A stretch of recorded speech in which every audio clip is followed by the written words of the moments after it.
Hola, hoy voy a empezar una serie de vídeos sobre inteligencia emocional basada en el libro de Daniel Goleman, que me parece crucial que esté al alcance de todo el mundo y me gustaría que entendieseis la importancia que tiene que estos conocimientos sean ya accesibles y, y que consideréis la necesidad de incluirlos en la enseñanza secundaria obligatoria. Yo tengo sintetizado el libro de inteligencia emocional y he pensado que incluso una síntesis de esa síntesis sería excesivo. Entonces lo que voy a hacer es ir seleccionando contenido que me parezca esencial, ¿vale? Digamos que tengo que hacer una selección basándome en el criterio de diferenciar qué contenidos son importantes, están muy bien saber ciertas cosas de lo que me parece que tendría que saber todo el mundo, para que os hagáis una idea de cómo enfoco esta serie de vídeos. Entonces, creo recordar que las dos primeras partes del libro son 7 u 8 capítulos, pues me gustaría ceñirme a esa estructura y hacer 7 u 8 vídeos. No sé si en algún capítulo tendría que utilizar 2 vídeos para ofrecer una imagen más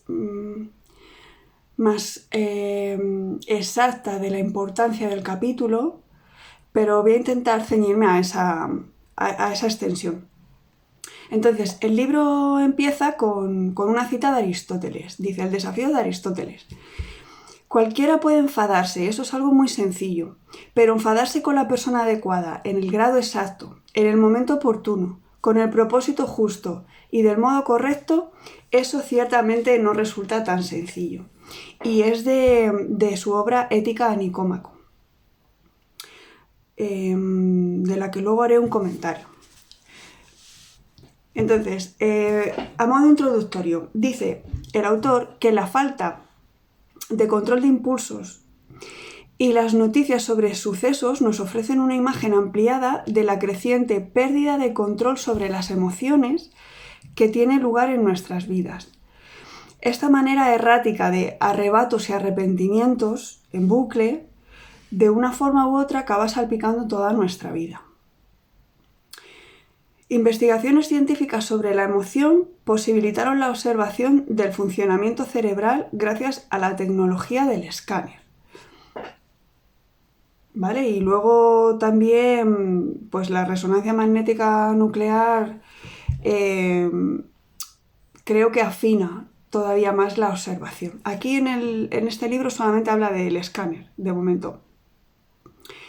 Los datos neurobiológicos permiten comprender la manera en que los centros emocionales del cerebro nos incitan a la rabia o al llanto, el modo en que sus regiones más arcaicas nos arrastran a la guerra o al amor, y la forma en que podemos canalizar las emociones hacia el bien o hacia el mal. Y destaco esta frase, ¿no? Podemos canalizar las emociones. Aquí quizá está la clave de todo el libro, ¿no? Si no tenemos control sobre ellas, pues nos pueden arruinar la vida. Pero existe un modo de canalizarlas. Esta comprensión de la actividad emocional ofrece soluciones para remediar la crisis emocional colectiva, hablando con autoridad de cuestiones relativas al psiquismo y el corazón del ser humano. Y aquí destaco la etiqueta crisis emocional colectiva, porque parece que estamos viviendo una etapa en la que efectivamente la crisis qué hay de fondo a la crisis medioambiental, económica, social, política incluso. Lo que hay debajo es una falta de gestión inteligente de las emociones.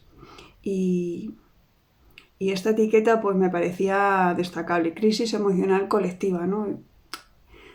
Tener en cuenta que las emociones son muy contagiosas y si una persona en el grupo pierde el control sobre su gestión emocional, es muy fácil que arrastre al resto de los miembros de alguna manera.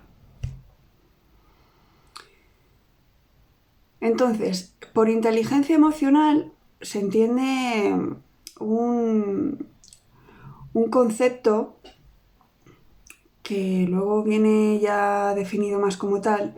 Para empezar a definirlo, dice que es un conjunto de habilidades entre las que destacan el autocontrol, el entusiasmo, la perseverancia y la capacidad para automotivarse, que sería un poco el resultado de las tres previas. Son capacidades que pueden enseñarse a los niños y las niñas, dándoles así la oportunidad de sacar el mejor rendimiento posible a su potencial intelectual. Y a partir de esta afirmación, pues se entiende mejor la necesidad de incluirlo en el sistema educativo. Dice también, la inteligencia emocional constituye el vínculo entre los sentimientos, el carácter y los impulsos morales. ¿Vale? Aquí el autor también trata de hacer ver la relación que hay entre la ética y la inteligencia emocional. La capacidad de controlar los propios impulsos constituye el fundamento mismo de la voluntad y el carácter. Y la raíz del altruismo está en la empatía, definida como la habilidad para comprender las emociones de los demás. Como de esto ya hablé en su momento, solamente recordaros que las neuronas espejo no están muy estudiadas, pero todo apunta a que tienen que ver en esta función de entender qué sienten los demás. Si existen dos actitudes morales que nuestro tiempo necesita con urgencia, son el autocontrol y altruismo. Y yo coincido en esta opinión. No podemos dejarnos llevar por las emociones, ni ser adictas a ellas, ni vivir de manera egoísta pensando únicamente en lo que sentimos y necesitamos nosotros de manera egoísta, porque las sociedades no funcionan ni evolucionan así. Entonces, aquí el autor menciona el efecto observador, del que ya os he hablado en otros vídeos. Dice que transforma el objeto de observación. Y esto es muy importante porque muchos chicos y chicas se perciben a sí mismos como que ellos son de una manera determinada que no tiene posibilidad de moldearse. Y si entienden esta teoría del efecto observador, se darán cuenta de que pueden darse la forma, hablando de personalidad, que ellos quieran, pueden crear su personalidad y tienen que tener la certeza de que son dueños de sus emociones y de su destino. Tomar conciencia del dominio de los sentimientos puede tener un efecto similar al mencionado del efecto observador, ¿no? Cuando tomas conciencia de que puedes autocontrolar tus emociones, pues de alguna manera te empoderas, te das cuenta de que realmente puedes convertirte en la persona que deseas ser. Y esto también es clave para un sistema educativo del siglo XXI. La educación integral reconcilia a la mente y el corazón y debe plantearse la enseñanza de habilidades tan esencialmente humanas como el autoconocimiento, el autocontrol, la empatía, el arte de escuchar, resolver conflictos y colaborar con los demás. Y aquí viene el comentario a la obra de Aristóteles para cerrar este apartado, que es introductorio. Dice que en esta obra Aristóteles desarrolla una indagación filosófica sobre la virtud, el carácter y la felicidad, desafiándonos a gobernar inteligentemente nuestra vida emocional. Si las pasiones están bien adiestradas, nos proporcionan sabiduría y sirven de guía a nuestros pensamientos, valores y supervivencia, que también es un poco la esencia de lo que trata el libro. Entonces aquí empieza ya la primera parte. Yo en este primer nivel voy a sintetizar las dos primeras. Esta primera parte se titula El cerebro emocional y tiene varios apartados que yo he ido sintetizando y seleccionando los párrafos y las líneas más significativas. ¿Para qué sirven las emociones? Pues empieza con una frase del Principito y dice: solo se puede ver correctamente con el corazón, lo esencial permanece invisible para el ojo. Y aprovecho para recomendaros la lectura de esta obra, del Principito, porque recoge unas reflexiones desde el punto de vista de un niño que sirven perfectamente también para muchos adultos, sobre la existencia, el sentido de la vida y sobre esto de la inteligencia emocional. No he dicho así con estas palabras, pero sí que es una obra recomendable. La explicación de la sociobiología al papel de las emociones en el psiquismo humano. La sociobiología estudia cómo influye nuestra biología en el desarrollo social. Mi propia palabra lo dice, pero bueno, por si acaso alguien no lo veía claro. La explicación de la sociobiología al papel de las emociones en el psiquismo humano destaca la preponderancia del corazón sobre la cabeza en los momentos realmente cruciales. Cuando son momentos de tomar una decisión que va a marcar nuestro futuro desarrollo evolutivo, casi todas las personas valoran los razonamientos y las reflexiones que hacen, pero al final dejan que decida su corazón.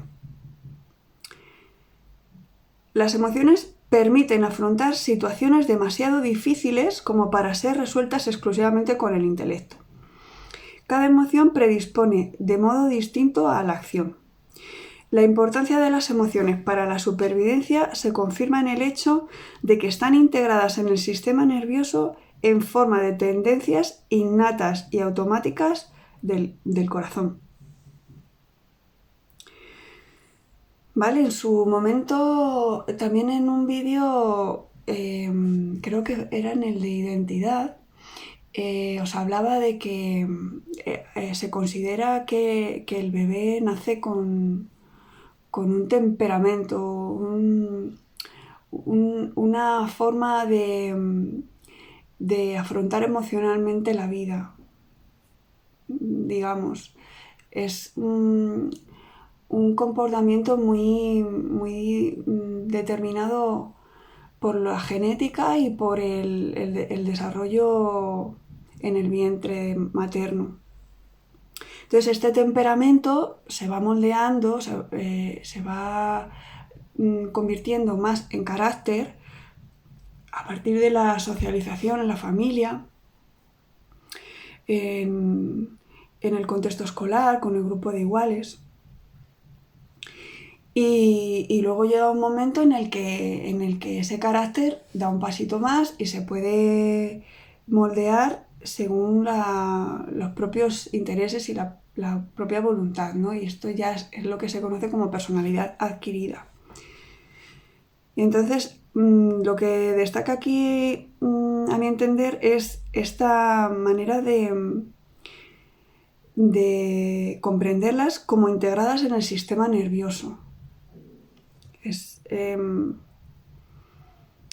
una manera inicial de entender la importancia que tienen.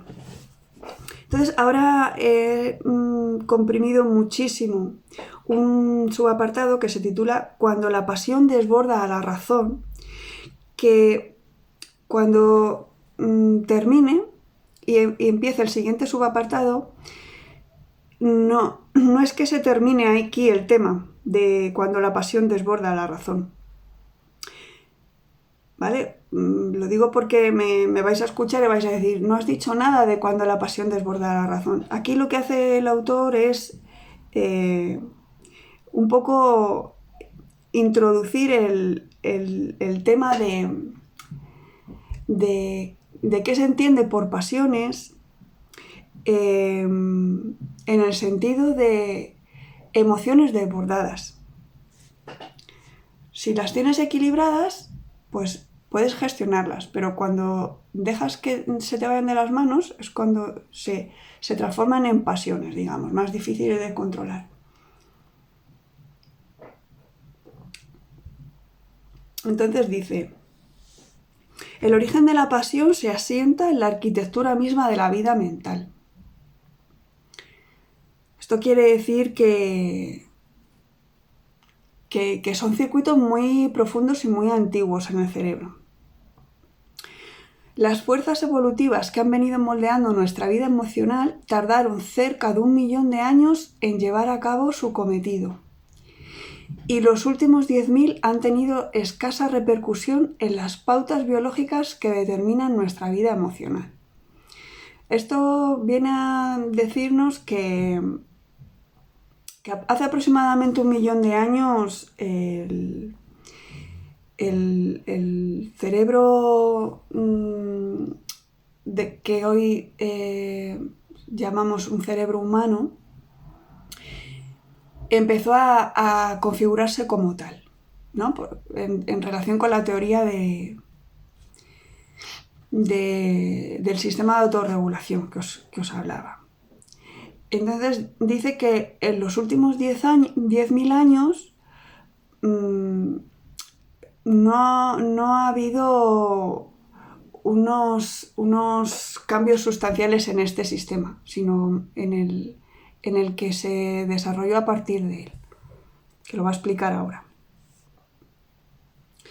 Nuestras valoraciones y reacciones se arraigan en nuestro pasado remoto ancestral, ¿vale? Para que tengáis en cuenta que incluso las opiniones que parecen más filtradas por la razón y las valoraciones y muchas de nuestras reacciones tienen su raíz no tanto en el intelecto como en un pasado mucho más remoto en el que las presiones del ambiente para la supervivencia eran muy fuertes.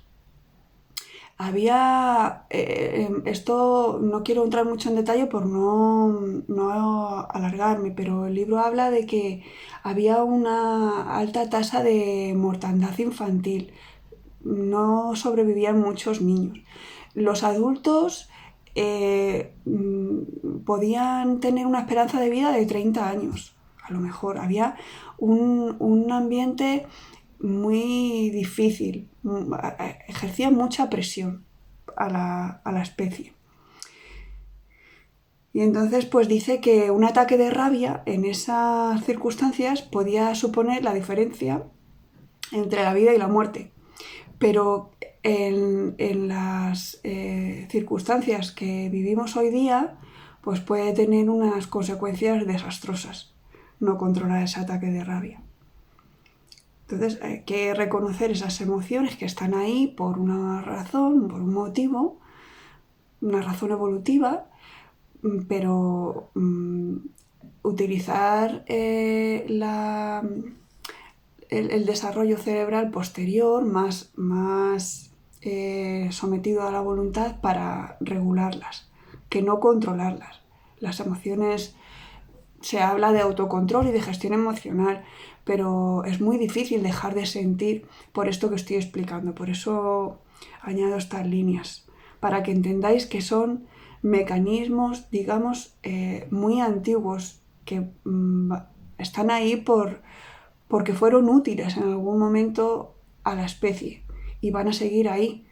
Lo que tenemos que hacer es encontrar la manera de que nos ayuden a tener una vida mejor, no a que nos la arruinen. Vale, ahora viene un subapartado que se titula Impulsos para la acción, que viene a definir un poquito el concepto de emoción y da una idea muy básica de cada una de ellas. Dice que las emociones son, en esencia, impulsos que nos llevan a actuar, programas de reacción automática con los que nos ha dotado la evolución.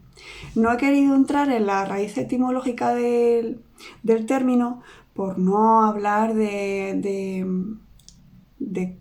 latín. Para los chavales y chavalas de la ESO pues dirán, bueno, por lo que me faltaba ahora, ¿no?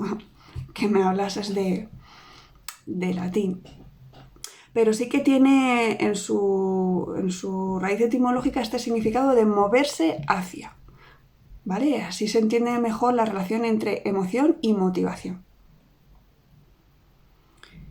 Cada una desempeña un papel único en nuestro repertorio emocional. Y aquí habla un poquito de las emociones.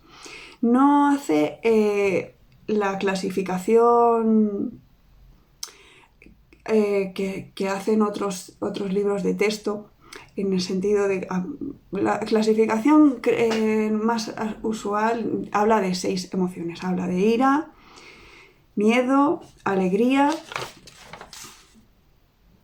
sorpresa, asco y tristeza. Él creo que tomando esa base le da su particular visión y añade una que es la del amor. Y en vez de alegría habla de felicidad. Él lo trata un poco a su manera.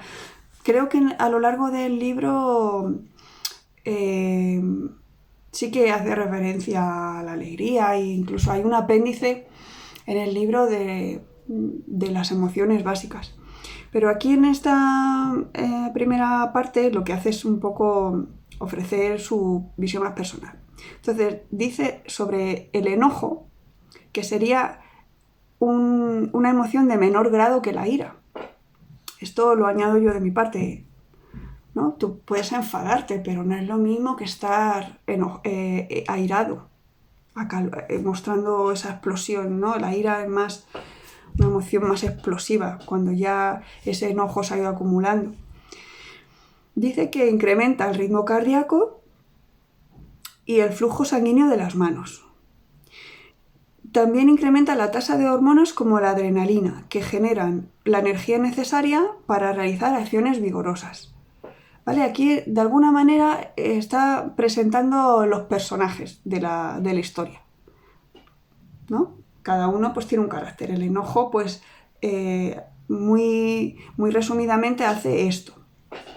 Fisiológicamente incrementa el latido cardíaco y todo esto, de la adrenalina, otras hormonas. El miedo hace que la sangre se retire del rostro, por eso se queda una pálido. Y hace que fluya hacia la musculatura alargada. Pone el ejemplo de las piernas, ¿no? Que fluya la circulación sanguínea hacia las piernas, pues favorece la huida. Y también paraliza. En un primer momento es una emoción que te deja así parado en el sitio para que valores la amenaza y la mejor manera de responder a ella. La felicidad dice que incrementa la actividad en un centro cerebral encargado de inhibir los sentimientos negativos y aquietar la preocupación, al tiempo que incrementa el caudal de energía disponible. La sensación de tranquilidad hace que el cuerpo se recupere más rápidamente de la situación biológica que provocan emociones perturbadoras. Y esto proporciona reposo, entusiasmo y disponibilidad para afrontar cualquier tarea, fomentando la consecución de variedad de objetivos. Y aquí ya se ve un poquito la importancia de esta emoción de alegría, ¿no? La felicidad, yo a mi modo de entender, es más un estado general, de cuando tú haces balance de en general mi vida, soy feliz porque tengo momentos de alegría que me hacen muy feliz y tengo momentos de tristeza que también me ayudan de alguna manera a moldear mi personalidad y a ser cada día mejor. ¿Vale? Lo que a mi entender queda claro aquí es que buscar esta emoción es inteligente. No quiere decir que cuando sientas una emoción más negativa como la tristeza u otras, las rechaces. Hay que experimentarlas también y aprender de ellas. Pero evitar quedarse estancado en ellas. Es mi visión. Sobre el amor, dice que los sentimientos de ternura puede ser el amor materno-filial o el amor fraterno o entre amigos, incluso también la pareja, pero lo diferencia de satisfacción sexual. Para que vayáis viendo un poquito que el amor es un concepto muy amplio. Incluso podría decirse que la amistad es una forma de amor. Bueno, dice, los sentimientos de ternura y la satisfacción sexual activan el sistema nervioso parasimpático, que es una rama del sistema nervioso autónomo. El sistema nervioso autónomo tiene dos ramas, la simpática, que activa el cuerpo, y la parasimpática, que lo relaja. Dice, la pauta de reacción parasimpática, ligada a la respuesta de relajación, engloba un amplio conjunto de reacciones que implican a todo el cuerpo y genera un estado de calma y bienestar que favorece la convivencia. ¿Vale? Por esto también al autor le ha parecido imprescindible incluirla en esta presentación de su libro, para que veáis la importancia que tiene el estar relajadas. La sorpresa. Dice que incrementa el campo visual, porque como la emoción nos provoca una expresión facial así como de abrir mucho los ojos, pues dice que esto incrementa el campo visual y la cantidad de luz que entra en la retina. Entonces así se proporciona más información sobre el acontecimiento inesperado y permite la elaboración de un plan de acción adecuado o del plan de acción más adecuado. Hay sorpresas agradables y desagradables. Aquí el autor no entra en esto. A continuación habla del desagrado, que sería de menor grado que el asco, ¿no? El asco, pues, le pasaría un poco como a la ira. Es ya más una expresión pasional, ¿no? Cuando es que la pasión es como que ya no la puedes controlar, ¿no? Para mi entender, el significado de esa palabra no es pasión en el sentido de amor ardiente, sino de que ya no puedes controlar la emoción, cualquiera que sea. Entonces, para el autor, la emoción básica, más que el asco, que sería la pasión ya descontrolada, sería desagrado. Y algo similar cabría comentar respecto al miedo, que yo lo comenté en su día también en un vídeo. Para mí la emoción básica es la de ansiedad. El bebé que llora porque tiene miedo, puede llorar porque esté triste, porque tiene hambre.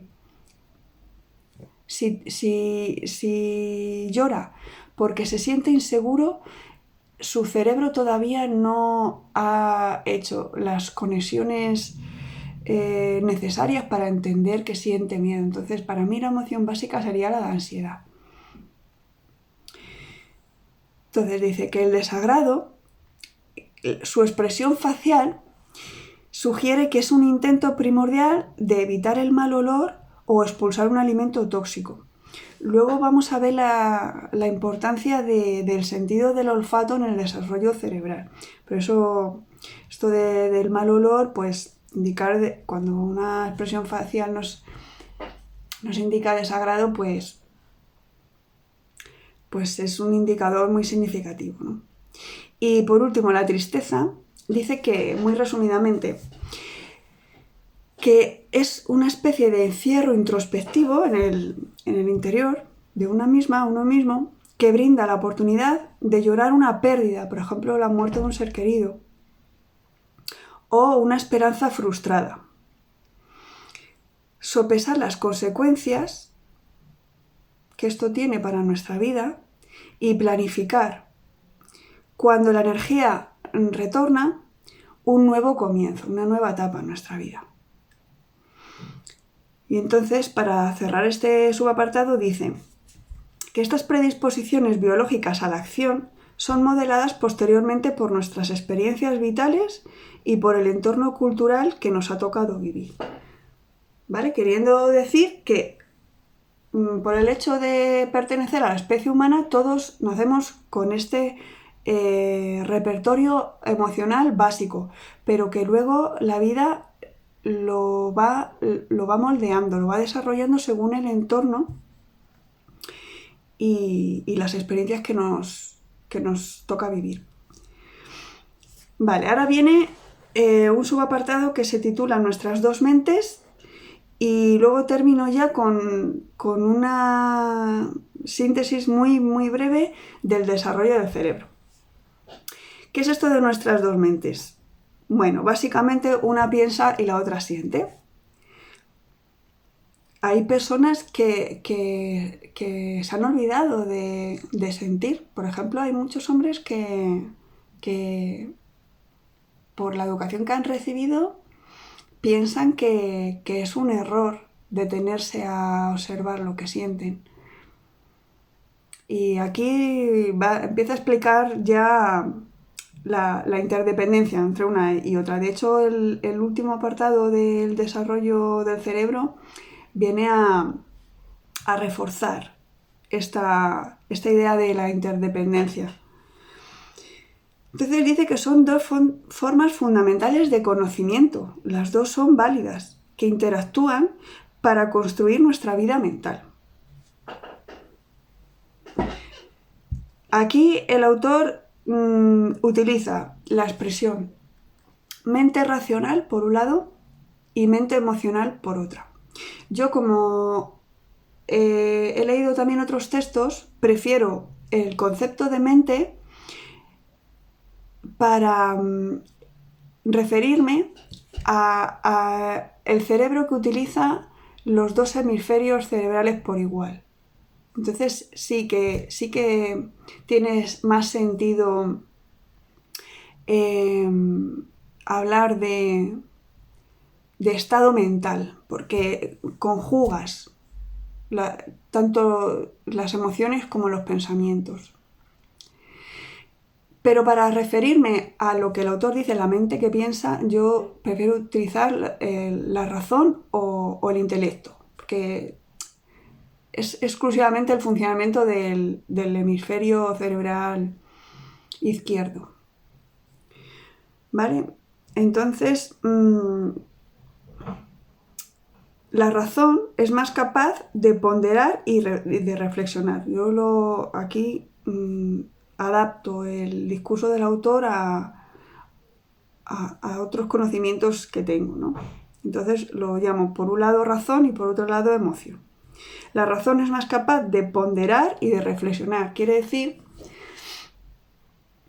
de valorar los acontecimientos, dándoles un grado de lo que sea, el grado en el que esto me afecta, el grado en el que esto me importa, el grado en el que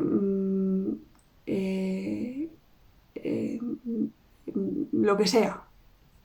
La razón aporta esta capacidad de ajustar con mayor precisión el grado en el que los estímulos me afectan, digamos. Y de reflexionar, pues de desarrollar pensamiento sobre lo que me pasa. Y la emoción es más impulsiva y poderosa, ¿vale? No dice mucho aquí tampoco al respecto. Sí que dice que es más difícil de regular, impulsiva en el sentido de que es muy difícil de controlar, y poderosa pues por lo que os explicaba antes, ¿no? Porque está basada en circuitos cerebrales muy antiguos. Entonces, esta dicotomía se asemeja a la distinción popular entre cabeza y corazón. Digamos que la gente cuando dice utiliza más la cabeza se refiere sobre todo al hemisferio cerebral izquierdo, a la razón. Y cuando dice el corazón, pues se refiere al corazón y al hemisferio cerebral derecho, que controla toda la parte izquierda del cuerpo. Saber que algo es cierto en nuestro corazón pertenece a un orden de convicción distinto, un tipo de certeza más profundo que pensarlo con la razón. Y esto me parece fundamental, porque hay muchas personas que se aferran a la razón y te dicen, eso no tiene ningún peso argumental, no tiene ninguna razón de ser lógica, no atiendes a razones. Y es un error no considerar que para esa persona que está actuando bajo su punto de vista de manera irrazonable e ilógica, hay una verdad en su corazón que no es menos cierta que los razonamientos o los argumentos que le pueda dar otra persona. Esto es fundamental entenderlo, es un tipo de certeza más profundo. No es fácil de explicar por qué tomas determinadas decisiones, ni por qué eliges un camino en la vida y no otro. Hay veces que no eres capaz de explicarlo, pero tú sabes que tu corazón sabe que es lo correcto para ti. Entonces, esto es importantísimo porque durante mucho tiempo la ciencia, entre comillas, porque hay por lo menos dos tipos de ciencia, una observacional y otra experimental. Pues la ciencia experimental ha restado importancia, ha querido desprestigiar a la ciencia observacional y a todo lo que tiene que ver con esa medicina natural e interna, que tiene que ver con qué siente mi corazón al respecto. Y entonces es importante superar esa falsa dicotomía, porque son dos maneras de hacer ciencia que se pueden y se deben complementar para dejar de desprestigiar a la ciencia observacional y a todo lo que tiene que ver con esta inteligencia emocional. Dice que constituyen dos facultades relativamente independientes, la de pensar y la de sentir, que reflejan el funcionamiento de circuitos cerebrales distintos aunque interrelacionados. Los sentimientos son esenciales para el pensamiento y también a la inversa. ¿Vale? De hecho, los pensamientos pueden moldear las emociones. Pero cuando aparecen las pasiones, el equilibrio se rompe. La mente emocional se desborda y secuestra, entre comillas, a la mente racional. ¿Vale? ¿Veis cómo sigue hablando de las pasiones? De cuando aparece la pasión se desborda. Cuando la pasión desborda la razón. Y voy a terminar este vídeo hablando un poquito del desarrollo del cerebro. En el siguiente hablaré un poquito más en detalle de la última fase de desarrollo cerebral y de lo que es esto del secuestro emocional. Entonces, muy resumidamente, dice que el cerebro humano es de un tamaño 3 veces superior al de nuestros primos, los primates no humanos. Y que fue evolucionando desde abajo hacia arriba. Quiere decir, desde los centros inferiores, que son más antiguos. Y esto se puede ver en el desarrollo embrionario. Cuando vemos cómo crece el embrión en el vientre materno, se puede ver el desarrollo filogenético, quiere decir, de la especie. Por eso en psicología evolutiva se utiliza la expresión que dice: la ontogénesis refleja la filogénesis. Y aquí hay una clave importantísima para entender lo que somos. Quiere decir que en el desarrollo individual de cada persona y de cada organismo se ve reflejado el desarrollo de la especie. Entonces, pues bueno, hay una etapa del embrión que parece una lagartija, ¿no? Que correspondería al cerebro reptil. Y luego hay una etapa que incluso se parece a un pollo, ¿no? Un poco para que veáis que dicen que las aves son reptiles que evolucionaron. Y entonces, pues poquito a poco, pues va apareciendo más a un mamífero, una ardillita, un monito, hasta que ya se parece más a un bebé humano. Entonces esto es clave entenderlo, para entender por qué son tan importantes las emociones y por qué a veces sufrimos esto del secuestro emocional. Los centros superiores derivan de los centros inferiores más antiguos. Entonces, empezando por lo más antiguo, tenemos el tallo encefálico, que sería la cima de la médula espinal. La parte superior, la región más primitiva del cerebro.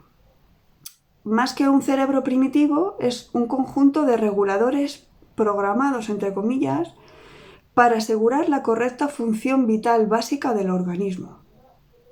Pues regula funciones tan básicas como la respiración, el metabolismo de otros centros, de otros